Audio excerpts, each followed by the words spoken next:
Frédéric Babon, bonjour. Bonjour. Alors, nous sommes aujourd'hui à la galerie d'art Sophie Julien, qui se situe à Béziers, rue Pierre Flourens, où vous exposez actuellement. Et donc, vous êtes un artiste graphiste. Comment vous vous J'ai pas définirez? toujours été, j'ai pas toujours fait un travail graphique.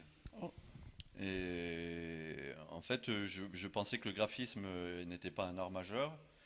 Et comme c'est ce qui s'imposait à moi, ben, petit à petit, je suis devenu de plus en plus graphiste. Comment vous vous définirez en tant qu'artiste? Singulier. J'essaye d'exprimer quelque chose de très personnel qui est en dehors des courants de l'art actuel. Lorrain d'origine. Vous, Lorrain d'origine, oui. vous êtes passé brièvement par les Beaux-Arts de Metz. De Metz, oui. Ouais. Et pourquoi un passage bref? Vous avez décidé Parce que d'arrêter en plein... de toute manière, j'ai toujours fait ce que j'avais envie et j'ai besoin d'exprimer ce qui est à l'intérieur de moi, qui n'est pas ce que fait tout à chacun, quoi. Autodidacte, Voilà. de fait. Mais autodidacte avec un intérêt pour plein d'artistes contemporains mais même un peu du passé, quoi, desquels je me nourris. Donc pour expliquer un peu votre travail, vous dessinez sur support. Donc ça peut être sur des photographies, ça peut être sur des cartes marines, ça peut être on a trouvé le mot tout à l'heure, c'est les kakémonos qui se trouvent dans les salles de classe Voilà, avec ouais. les gamètes, les ovules, les, euh, les leçons de choses finalement qu'on pouvait trouver dans les salles de classe. Vous Voilà. dessinez là-dessus aussi. Et en fait, moi, ce que j'aime faire, c'est déformer la réalité. De faire autre chose, quelque chose qui était au départ, d'en faire autre chose. Par exemple, sur les partitions, c'est des partitions, j'en fais une autre musique. Je fais ma musique à moi. Déjà, il y a les notes qui chantent sur une partition originale et je la fais chanter différemment. Oui, on voit sur certaines partitions, vous faites dégouliner les notes, vous en rajoutez, c'est des petits univers qui se marient entre eux, où vous arrivez à définir des petits microcosmes sur vos supports, aussi bien sur les mannequins que sur les portées de notes, que sur les cartes marines, que vous arrivez vraiment à définir des petits microcosmes, des petits univers avec des petits personnages. On peut imaginer tout ce qu'on veut. Voilà, mais c'est toujours, en fait, c'est toujours d'arriver à créer une autre réalité que dire que les choses pourraient être différentes. Alors j'ai D'ailleurs, dans, appris, dans la musique contemporaine, il y a des musiciens qui ont écrit une musique et qui amènent les musiciens qui doivent la jouer à comprendre cette partition qui est complètement en dehors de ce qui se faisait avant. donc en fait vous n'êtes jamais seul sur une œuvre.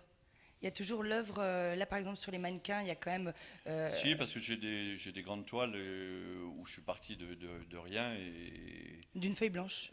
d'une feuille blanche ou d'une toile blanche, parce que je fais aussi des grands formats de dessins qui sont sur toile. Mais c'est intéressant le fait que vous arriviez à vous approprier l'univers de quelqu'un pour complètement le transformer, le remanier, le modeler. Et j'ai appris il n'y a pas longtemps que vous avez fait une formation de psychothérapeute, que vous lisez beaucoup de livres sur la psychanalyse et la psychologie. Est-ce que ça vous aide à rentrer justement dans ces petits univers singuliers Bah, c'est en fait c'est ce qui me donne la permission de pouvoir m'exprimer librement, en fait, à partir du moment, parce que je fais aussi de la sculpture, et je me donne pas de limite à partir du moment où on peut penser que mon art est un peu fou, mais est-ce que c'est pas dans la folie qu'on peut le mieux s'exprimer parce qu'on se montre différent. Les gens nous voient fous parce qu'on se montre différent. Mais en fait, on a tous notre folie à l'intérieur de nous, quoi, hein. C'est vrai. On est tous un peu torturés. Voilà. Et donc, oui, j'ai fait en effet une formation de thérapeute psychocorporel. Psychocorporel. Bah, c'est bioénergie, rebirth, intégration posturale. Et c'est toujours un travail sur le corps. Et en fait, mon intérêt, c'est souvent, à part dans les partitions, mais mon travail sur les mannequins, c'est sur le corps. Et au départ, c'était de montrer que chacun on a une manière de voir les choses différemment, qu'on peut voir une personne Quand on la connaît, une personne qu'on voit de prime abord, on la voit d'une certaine manière, et quand on va apprendre à la connaître, on va la voir différemment.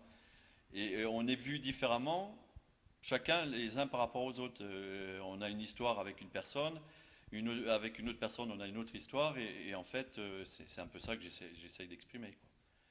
Et comme je ne sais pas forcément m'exprimer par les mots, ben, je mets tout ça en forme par le graphisme, par la photo, parce que dans les personnages que je fais, où il y a de la photographie et du dessin par-dessus, c'est des personnages qui sont totalement irréels, qui ne peuvent pas exister. Mais s'ils étaient d'un autre monde, ces personnages, et qui nous voyaient à nous, ils diraient peut-être que c'est nous les extraterrestres, que c'est nous qui n'existons pas, quoi. Parce que c'est aussi ça le truc, en fait.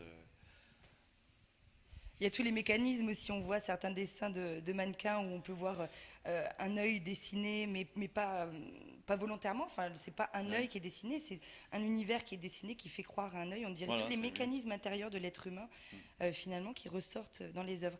Et au niveau des techniques utilisées, vous utilisez quoi? C'est plutôt de l'encre de Chine, c'est plutôt du feutre? C'est encre de Chine, des feutres aquarellés.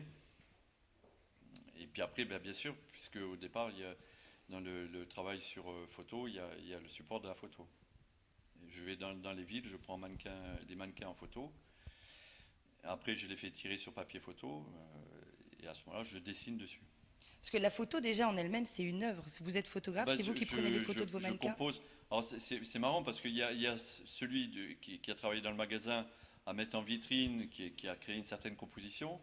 Moi, j'arrive derrière, je prends en photo et des fois, j'exploite la lumière qu'il y a derrière, les immeubles qui peuvent se refléter. Et puis après, je retravaille un petit peu et je dessine par-dessus une fois que je l'ai fait tirer en photo. C'est une forme d'art millefeuille. Tout le monde participe un petit peu, et l'être humain dans ce travail-là, oui. Mm. Ouais. Bon, dans les partitions aussi, puisque je travaille même des fois sur des partitions qui ont été écrites à la main. Il y a un choix particulier, par exemple, pour ces partitions, qui est la dernière série que vous avez mis en route, si je ne me trompe. Oui. Est-ce qu'il y a un choix particulier concernant la partition que vous allez prendre pour dessiner? Alors la première partition que j'ai faite, en fait, l'enfantement était difficile. C'était très dur d'arriver à m'exprimer au milieu de cette partition. Et puis j'avais presque envie d'abandonner, puis j'ai vu que ça plaisait. Mais j'ai pris une partition quelconque, je n'ai pas choisi. Maintenant, j'essaye de choisir des partitions où je sens que je vais pouvoir nager dedans, que je vais pouvoir vraiment faire ma musique à l'intérieur. Donc, c'est pas vraiment le titre que vous regardez ou l'œuvre Ah que non, vous non, regardez, non, c'est plutôt c'est la portée, déjà les notes. le côté graphique qu'il y a dans l'écriture. D'accord. Donc la signification du titre finalement importe peu. C'est vraiment le graphisme de la portée en elle-même au départ qui va vous inspirer. Voilà. Et là, prochainement, je vais essayer peut-être de travailler sur des partitions de Bartók parce qu'il y a vraiment une écriture assez particulière de la musique. Donc c'est intéressant. Vous étiez musicien à la base? Pas du tout. Par contre, je ne peux pas passer une journée sans musique. Mélomane. La musique, pour moi, c'est quotidien. Je travaille toute la journée en musique. Je me suis mis vraiment une bonne chaîne pour travailler. Alors justement, vous travaillez en musique et vous travaillez dans votre magasin d'antiquités à Pézenas, Voilà. puisque vous n'êtes pas que artiste, vous êtes aussi antiquaire. Voilà. Vous faites quoi? Vous vendez des portes. Des portes. Des portes et des cheminées. Des portes et des cheminées. Oui. C'est significatif aussi peut-être, non? Une porte ouverte. Ma vie, c'est d'ouvrir des portes. Et passer par la cheminée. La Un petit porte côté la plus Père Noël. importante pour moi, ça serait d'être reconnu en tant qu'artiste. C'est celle-là que j'ai envie d'ouvrir en grand, quoi. Voilà. Donc vous travaillez dans votre magasin d'antiquités. Voilà. Je travaille toute la journée, puis après, je rentre à la maison et je continue. Donc si un jour on vient à Pézenas, qu'on veut acheter une porte, on peut vous trouver en plein travail, affairé sur une partition, au milieu des portes. Le magasin se situe à Pézenas sur la route principale, sur l'avenue Verdun. Sur Nationale. La Nationale. Donc on vous trouve assez facilement. Et tout à l'heure on parlait d'inspiration concernant la musique, les portées ou le support premier. qui va vous servir d'inspiration. Mais l'inspiration artistique, vous la trouvez chez qui? Ah bah maintenant, alors il y a Picasso qui disait il faut apprendre et désapprendre, et de m'être nourri de plein d'artistes. Maintenant, le truc c'est d'oublier tout ce que j'ai appris pour pouvoir laisser ce qui doit s'exprimer s'exprimer. Merci beaucoup Frédéric Babon. Voilà. Merci aussi.